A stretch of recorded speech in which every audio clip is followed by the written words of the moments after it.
And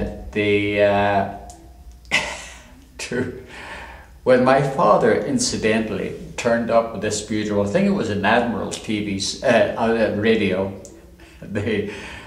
when he turned up with it, my mother wanted to know the origin of this beautiful circular radio. And my father explained that one of his friends, an ex-soldier, had gone into the radio business and was selling radios on pay-by-the-week basis to all of his friends, ex-comrades. Now, after 3 weeks, it was discovered that the seller had disappeared. My father didn't have to, after the 3rd week, my father didn't have to pay anything because the guy that was selling the radios had disappeared from sight.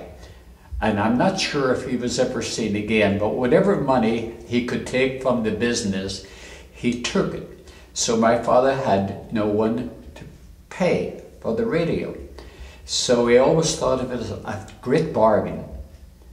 It just cost so little, that radio cost so little, but because of that we were able to listen to the BBC from London and the Irish radio station from Athlone.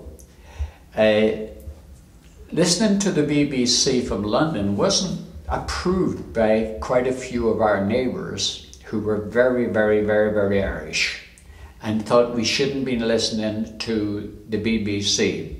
But the programmes were so much better than the ones coming from the Irish radio station, a place called Athlone in the south of Ireland, and who broadcast a very, very poor imitation of the BBC.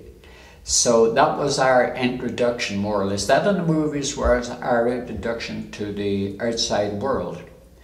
Plus the fact that the BBC had music from 11 o'clock until midnight. Dance music from one of the big dance halls in London. So we became familiar with the names of the big bands.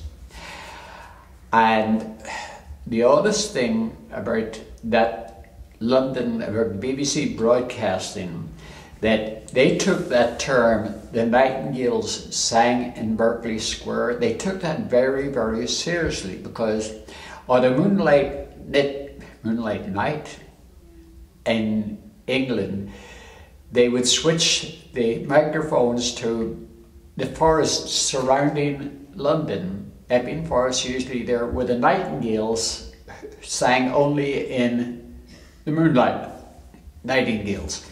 And they thought nothing of interrupting an orchestra playing its heart out from London there, taking the microphones to Epping Forest or somewhere there so we could hear the Nightingales. It was one of those odd things about the English character that has fascinated me ever since I got to know them.